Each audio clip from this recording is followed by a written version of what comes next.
Pemirsa, anggota fraksi PDIP Masinton Pasaribu mengusulkan agar DPR menggunakan hak angket untuk putusan Mahkamah Konstitusi. Namun Partai Gerindra berdalih putusan MK terkait perkara nomor 90 yang mengubah syarat Capres-Cawapres bukanlah objek hak angket DPR.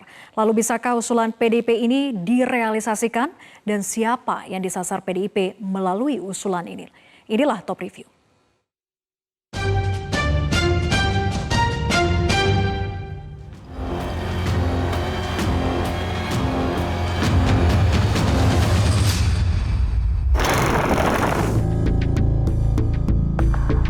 Putusan Mahkamah Konstitusi terkait perkara nomor 90 tentang uji materi Undang-Undang Pemilu pasal 169 huruf Q yang mengubah aturan syarat Capres-Cawapres berbuntut panjang. Tidak hanya memantik aduan ke Majelis Kehormatan Mahkamah Konstitusi, putusan yang memberi karpet merah pada putra Presiden Joko Widodo Gibran Rakabuming Raka ini yang telah didaftarkan ke KPU RI oleh Koalisi Indonesia Maju sebagai bacawa pres mendampingi baca pres Prabowo Subianto juga berujung dengan usulan pembentukan hak angket DPR. Dalam rapat paripurna DPR ke-8 masa persidangan 2 2023-2024 Selasa 31 Oktober, anggota fraksi PDI Perjuangan Masinton Pasaribu mengusulkan DPR agar menggunakan hak angket terhadap Ketua Mahkamah Konstitusi Anwar Usman. Menurut Masinton, Anwar diduga telah melanggar konstitusi karena mengabulkan permohonan uji materi yang membolehkan Capres-Cawapres berusia di bawah 40 tahun pernah atau sedang menjabat kepala daerah. Padahal Undang-Undang Dasar 1945 tidak boleh dipermainkan atas nama pragmatisme politik sempit semata. Tapi apa yang kita lihat, putusan MK bukan lagi berdasar dan berlandas atas kepentingan konstitusi. Putusan MK itu lebih pada putusan kaum tirani, saudara-saudara. Maka kita harus mengajak secara sadar dan kita harus sadarkan bahwa konstitusi kita sedang diinjak-injak. Kita harus menggunakan hak konstitusional yang dimiliki oleh lembaga DPR. Saya, Pak Ibu Ketua saya Masinton Pasaribu, anggota DPR RI dari daerah pemilihan DKI Jakarta.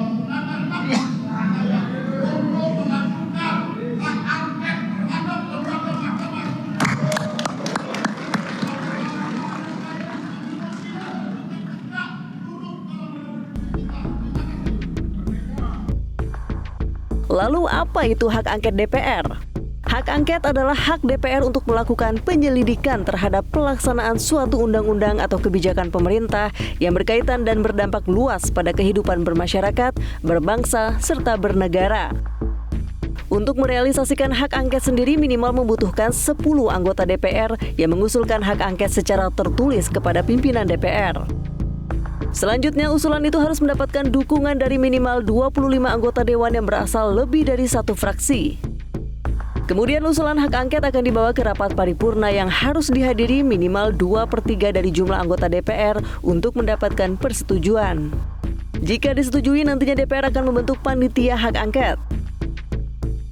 Terkait realisasi usulan hak angket untuk Mahkamah Konstitusi atau MK, Masinton mengaku sudah mendapat dukungan dari sejumlah anggota DPR yang berbeda fraksi. Insya Allah sudah ada beberapa anggota. Fraksi apa, Bang?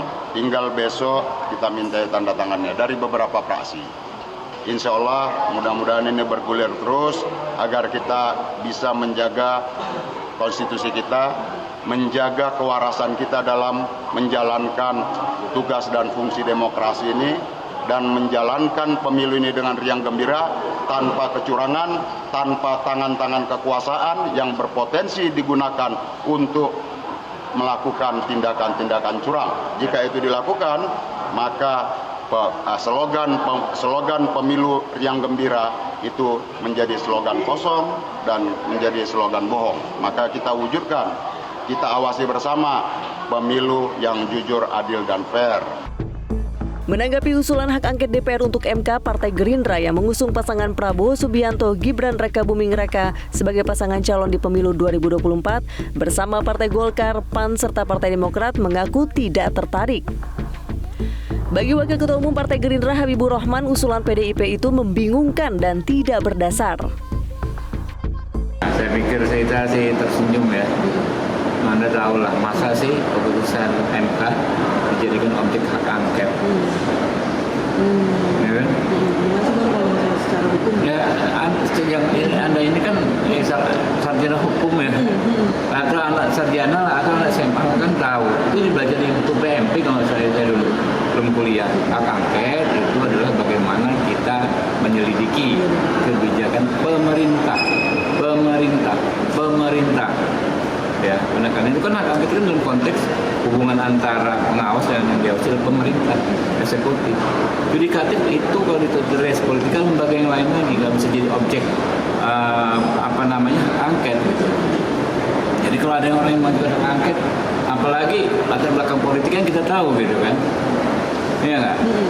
Ya, silakan saja lah dia menari-nari sampai puas hatinya, tapi menurut saya ini bikin kita bingung ya.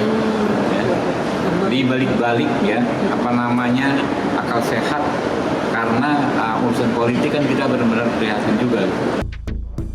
Senada dengan Gerindra, Partai Golkar juga menilai usulan PDIP itu penuh gimik politik untuk mendegradasi Prabowo dan Gibran dalam kontestasi pemilu 2024.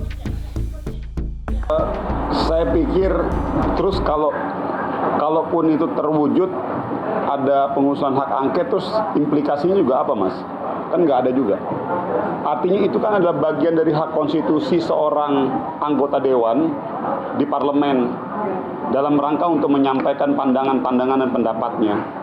Ya, ini kalau kita melihat hanya bagian dari melakukan gimik-gimik politik dan membangun opini publik untuk mendegradasi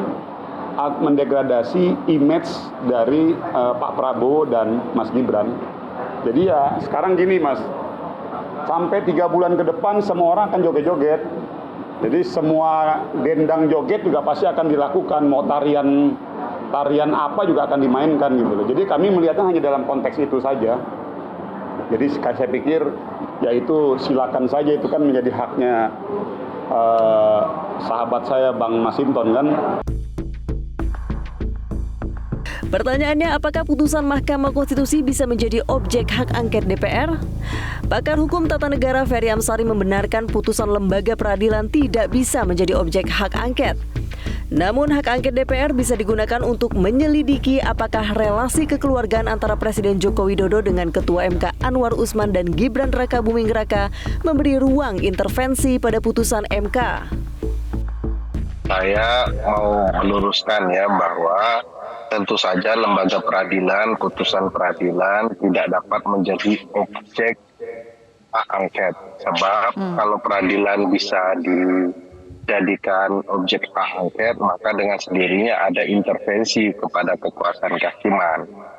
Yang benar itu adalah bagaimana dilakukan hak angket terhadap potensi intervensi relasi kekeluargaan yang dimiliki Ketua MK terhadap atau yang dilakukan oleh keluarga Presiden Joko Widodo, baik oleh Presiden sendiri atau anaknya. Apakah ini merupakan intervensi yang mempengaruhi putusan peradilan yang dimulai dari pemeriksaan soal konflik kepentingan itu.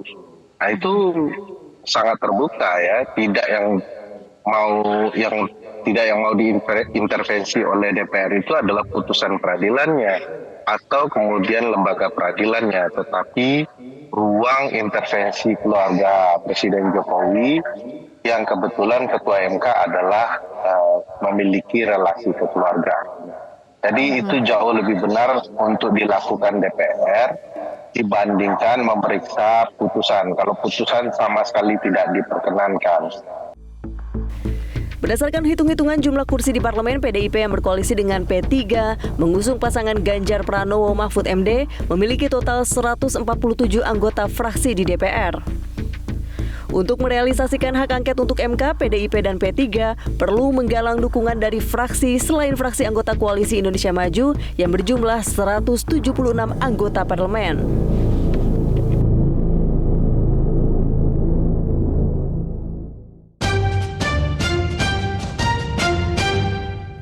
Jelajahi cara baru mendapatkan informasi. Download Metro TV Extend sekarang.